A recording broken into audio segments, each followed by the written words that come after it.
Well, hey folks, it's your old pal King Waspinator. Welcome back to Total Party Skills. Hit like, subscribe, yada yada yada.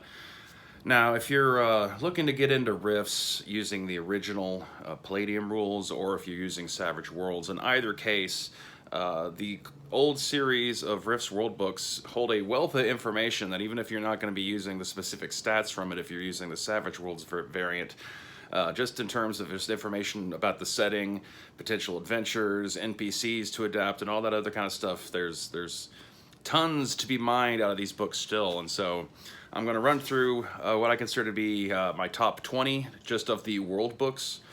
Ordering is not specific, but generally trending towards the ones that I consider to be my very favorite at the end of the video. So we're going to try to get through this because there's a lot of them obviously with 20. I'm going to start off with Riffs Mad Haven.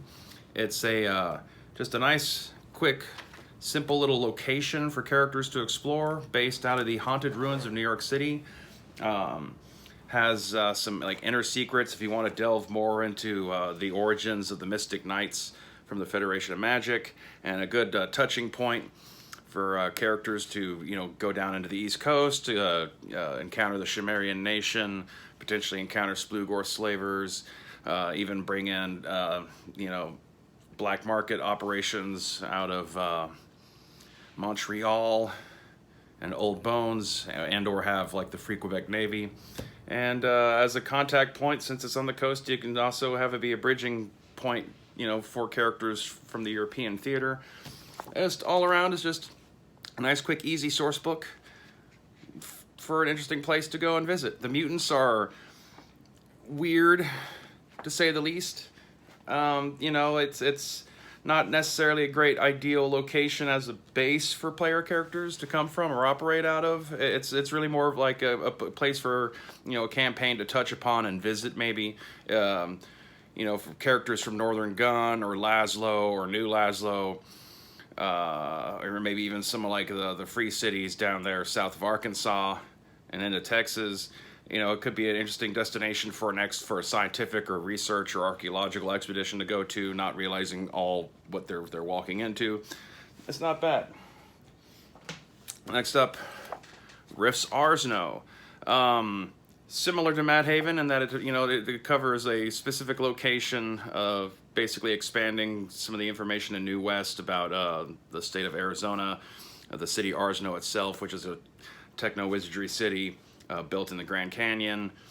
You get more information on, the Lurines Real, however the hell you're supposed to say them, the Sky Knights, DBs, that partner up with the Cyber Knights a lot. They got their main city out there too. And an interesting vampire faction if you ponder the different ways you can use it subversively and not necessarily, quite so out in the open. But good stuff here. Riffs Arsenal. The next two kind of go together, so I'm including them together, and that would be the two world books for Northern Gun. It's a complete good starting setting just for, character set in the Midwest, up in northern Michigan, up in the peninsula. From there, it's a great jumping off point for most of like the central classic iconic spots in the North American setting, and like massive equipment lists and really interesting and cool robot and power armor designs and all that kind of stuff can be found in both these books. Also stuff like Robo Gladiator games and a bunch of other neat little things. So highly recommend those. An old favorite, Riffs Underseas. Pretty much essential if you're ever going to have the characters get off the continent and travel anywhere else on Earth. Right there, you got the new Navy, you got playable dolphins and killer whales and undersea creatures and time-traveling U.S. Navy ships, and just a whole bunch of weird, wacky goodness is to be found in good old Riffs Underseas. Of the two South America books, I'm going to include the first one. The second one also has some interesting stuff, but I only have so much space here in a 20-book list, so I wanted to at least include one of them. And of the two, I feel like this one has the most relevant material to the greater overall setting of Riffs Earth. Although if you want to have it exclusively South American setting, you'd want to pair it up with South America too, which is quite possible. It's just as developed and varied as what you find in North America just only had the 2 rule books really to really explore it. So in some ways that kind of gives you a little bit more freedom to do with it as you will, especially since it hasn't had quite as much updates to the timeline as some of the North American stuff has, thanks to Riffs Aftermath. Next up, Sovietsky. Of the 3 Russian world books, this is probably the most approachable and the most necessary if you're going to be doing, adventures in Germany or Poland. I find it kind of interesting that for a game that it gets accused of being pro-fascist, that of the various human relic techno civilizations that are left over on Riffs Earth, the Sovietsky is pretty much portrayed in the most positive light, when compared to like the Coalition or the NGR. So, it's one of the newer additions to the setting. I mean, it was talked about in brief in Warlords of Russia, but this like gives you full descriptions of cities, a bunch of new, Soviet character classes, some DBs, and all that kind of stuff. And like I said, if you're going to be, especially if you want like a Polish setting, this is a pretty essential book because of the, placement of cities like Novgorod and a couple other things. So, worth checking out. Splend Dimensional Market. If you even if you're not going to have the characters go to Atlantis, this is full of interesting DBs, alien races, and various kinds of magic items and wizardry equipment from alien worlds and all that kind of stuff. Just as just a raw resource book, it's cool. It's got information on like a true Atlantean underground that helps smuggle slaves out of Atlantis. So it also ties easily to North America or European campaigns or South American. It's good stuff. Splend Dimensional Market. Next up, Riffs Canada. I would say it's missing a few things that could have gone in here.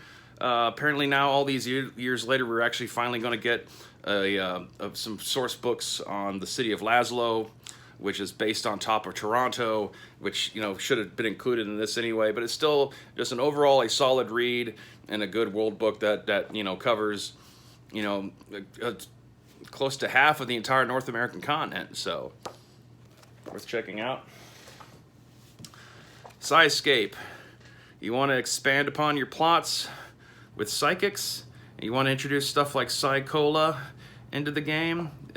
You can't get away from this. Also, it has stuff in here that you can also kind of adapt and use for Riffs Chaos Earth.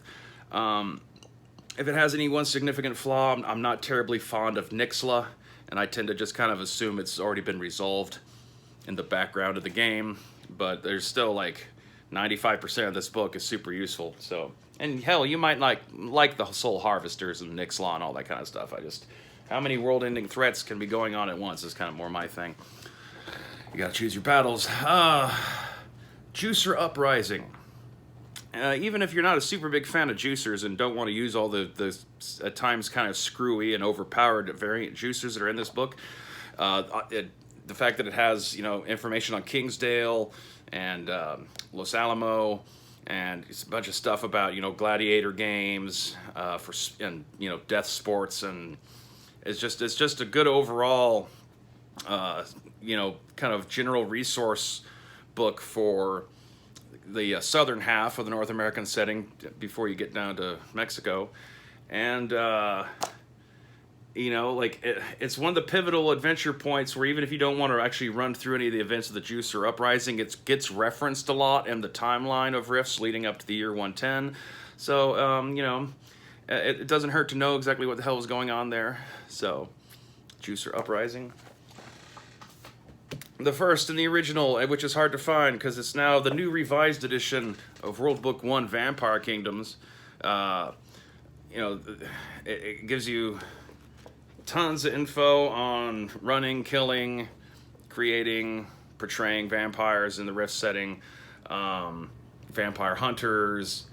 The thing that actually makes this like top-notch book is the settings of El Paso and Ciudad Juarez. Vampires are, in Rifts actually really fucking dangerous and are best kind of left alone until you actually really know what the hell you're doing. And so just in terms of like using them as like an intimidative wall to keep characters away from one zone and in another to kind of bottleneck them into where you want them adventuring, it's kind of handy in that way. And also like El Paso and Juarez are great opening settings for starting off campaigns, especially if you want to use Lone Star but don't want characters actually directly involved with the Coalition or the Pecos Empire. Lemuria, the long-awaited sequel to Underseas, describes the, mirror image of the Atlanteans, which are the Lemurians, who are an ancient race of humans from before the Age of Magic ended 10,000 years ago when Atlantis first disappeared. They were like an underwater civilization, proto-India, Legends of Mu and all that kind of stuff, who had been trapped in a dimensional pocket this entire time until the Riffs came back to Earth and they were able to return and been kind of slowly rebuilding and getting a sense for things. As an alternate entry point into the Riffs world, they're actually really interesting. An all-Lemurian game where all your players are Lemurians. They're powerful enough and equipped enough that allows them to pretty much survive most environments and explore most adventure opportunities across the entire planet settings. And they're just different enough that you can kind of give all your players kind of a focused point of view to intro them to the Riffs universe if they haven't played before, without having to explain a bunch of backstory about the apocalypse and stuff. They can come at it almost as they're playing like alien characters and are learning everything in game by playing Lemurians, exploring the world. The Zytickix Invasion, another technically Canadian book, although also touches on some states like Minnesota and Michigan and Wisconsin. Before they started doing all the Megaverse and Flame stuff, with all the various global threats out there in the Rift setting, the Zytickix are actually the most dangerous. And so even though I feel like in many ways is an overlooked world book, I actually feel it for motorcyclists driving by the house. For game masters out there, this is actually a pretty essential tome to pick up and read about and understand just how important it is that these bugs get wiped out before too many of them are around. Spirit West. I've heard it's controversial, supposedly. I feel that, including its information in the North American setting is vital from the get-go, since their territories cover actually a large chunk of the continent. And for whatever complaints people might have about stereotypes about, magic Indians and all that kind of stuff, it's a science fiction setting that's given half of North America back to the Native American tribes that originally inhabited it. So I don't know if that's anti-Indian or not. I guess that's up to you to judge. Riffs Lone Star. Maybe I have a little bit of bias towards it because I'm from Texas, and obviously Lone Star is the Texas setting, and I'm also I've always been fond of mutant animal type characters, and this is the origin point for Dog Boys and a bunch of other Coalition genetic experiments. But just overall, it's a great starter setting for North America. It gives you interaction with non-humans, with the Coalition, with people both good and bad, puts you near the kingdoms of Mexico. Through the Gulf of Mexico, you have access to the underseas and South America, Atlantis, and it's just a good crossroads for all of Riffs, I feel, and so it's not a bad place to start off. Even more important than having the splend dimensional market, Atlantis, it's pretty critical to understanding Riffs Earth. The Splugorth are a major force on the planet as well, arguably amongst the most powerful interdimensional alien races that are to be found in the setting. So, having info on that and ain't bad. And plus, it's always been one of my favorite covers. So, Riffs Atlantis. So, we're up to the top 3. And in some ways, we're up to the top 2 because 2 of these world books are kind of they go together. But before I get to them, DBs of North America. More so than the conversion book, this allows you to have a more alien and unique presentation of Riffs, because you're not just pulling, DBs from Palladium Fantasy and other more generic type origins. Tons of extremely unique and essential and a few iconic to the setting DBs are to be found in DBs of North America. So, you have to have it. I'd say this is easily one of the top 5 most essential source books, period, for Riffs, let alone world books. And finally, my two favorite setting books that go together, Dinosaur Swamp and Adventures in Dinosaur Swamp. It seems like kind of on the surface a silly pick, since, you know, like it's one of the most apocalyptic and beaten down parts of North America. The East Coast from, you know, about Virginia on down is all turned into swampland, populated by dinosaurs and inhabited by weird barbarians who, like, a lot of their tribes are based off of old college football teams and stuff. But there's just a lot of crossover potential. The presence of various, you got the Cherokee reservations, you got Native American characters. Because of the coast, you have, you know, Coalition or Quebec Navy touch upon it, Cimmerians, and through the Cimmerians, Archie, Splugorth, obviously, who like to come there and slave, expeditions coming to hunt dinosaurs. Whether the characters are coming to the region or are from the region, I just personally find, in its own weird way, that Dinosaur Swamps might be the most Riffs thing in all of Riffs. And so, there we go. Managed to get it done in under 20 minutes. What I consider to be the top 20 best Riffs world books. If you're looking to get into Riffs, these are definitely good starting points. And like I said, more than any other, Dinosaur Swamp, it fucking rules.